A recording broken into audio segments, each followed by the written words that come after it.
They made such a racket that the noise filled the church. Everybody stopped singing. Reverend Morse looked up at the gallery. Deacon Fuller, said Reverend Morse, I'm afraid it's Thomas again. Father stamped up into the gallery. Thomas Dudley Fuller, he said, turn that thing loose. Tommy dropped the line and the goose fluttered to the ground. Father led Tommy out of the church. You march straight home, sir, said Father, and go to your room. Then he went back into the church and banged the door behind him. Uh-oh, he's in trouble. Tommy walked the lawn thinking of getting a spanking. It was dark when he reached home. Tommy could see the evening star. He went to the barn to say hello to the horses. Father had named them Daniel Webster and Henry Clay. Tommy gave each of them an apple. You don't have to be good in church, do you? Said Tommy. You don't have to be good in church, do you? Said Tommy. The horses stamped and snorted.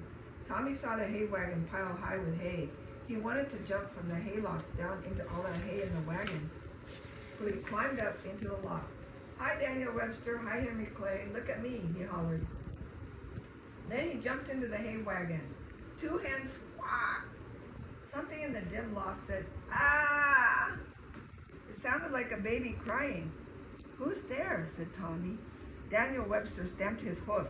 Tommy climbed back into the loft to see what had made the noise. Who's there? Tommy hollered. Stop right there, said a deep voice. You won't take us alive. A black man stood up, covered with hay. He had an axe in his hand. Oh my gosh. Tommy was so frightened he fell back into the hay. Oh my goodness, Vinny, said the man. It's only a little boy. The man dropped the axe he held. We just hiding, he said, smiling. We won't hurt you. Does Father know you're here? Said Tommy. What are you doing in our barn? Is Deacon Fuller your daddy? Tommy nodded his head. He hid us here, said the man. A little boy stood up beside him. That's my little boy, Jeff, said the man. I'm Big Jeff. This is my wife, Vinny, and this is baby Pearl. We're running away. Running away, said Tommy. We going to Canada, said Vinny. We up from Carolina, said Jeff. There's slaves escaping. We've been following the drinking gourd every step of the way. There it is. The drinking gourd, said Tommy. What's that? Shoot, boy, said little Jeff. You mean you never heard of the drinking gourd? I'll show you. Little Jeff jumped down from the loft and ran to the barn door. Up in the winter sky shone the stars. Little Jeff pointed to the Big Dipper caught in the branches of an elm tree. That's the drinking gourd.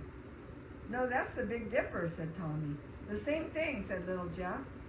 The front end of the drinking gourd points straight up to the North Star. Follow the North Star and you get to Canada. Get to Canada and you'll be free. Thomas Dudley Fuller, said Father from the shadows. Didn't I tell you to wait in your room? Father, said Tommy, surprised. I found Jeff and Vinny, and I see who you found. You found all my passengers, said Father. Don't ask any questions. Help hitch up the horses. We got to get started. Chapter 3, on the Underground Railroad. Tommy and Father sat in the wagon. Jeff and Vinny and little Jeff and baby Pearl were hidden in the hay. They were driving toward the river. I've been a slave all my life, Tommy, said Jeff, sitting up in the hay. Until 2 weeks ago. That was the day I decided we would run away to Canada on the Underground Railroad. The Underground Railroad, said Tommy. Shoot, boy, said little Jeff. You never heard about that neither? You see, Tommy, said Father, the Underground Railroad isn't a real railroad with steam engines and tracks and cars. It's a secret group of people who believe that slavery is wicked. They live in homes and farms like ours, stretching from here to Canada. Everybody in the group hides people like Jeff and Vinny and helps them get away. And they got stations on the Underground Railroad, said little Jeff. Like our barn, said Tommy. And they got conductors, said Jeff. Like me, said Father. And they got passengers, said Vinny. Like us, said little Jeff. They call it underground, said Father, because it's a secret. Every bit of it has to be a secret. You're right, said Jeff. We are valuable property. My old master lost $2,500 when he lost us, if he lost a penny. Then I'm sure he'll send some men to try to catch you, said Father. So you get back down under that hay.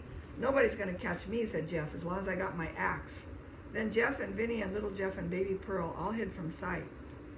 Here's a reward, said he ran away from his master, Maynard Reeves Bond of Larkspur Plantation on the Esta River, Dorchester County, South Carolina. A black fellow about 30 years of age named Jeff, 6 feet 2 inches high, wearing a brown wool jacket and denim pants. Last seen hereabouts on October 15, 1851. Accompanying the runaway are his wife, Lavinia, age 28, and 2 children, Jeff, who's 9, and Pearl, who's 1. Whoever catches these 4 runaways and returns them to their above said master shall have a $250 reward. All masters of vessels and others are hereby cautioned against concealing or carrying off said servant on penalty of the law. Tommy, said Father, don't say a word to anybody about what happened tonight. Jeff is a brave man. I would hate to see a brave man sent back into slavery. Promise? I promise, Tommy. Whoa, horses, said Father.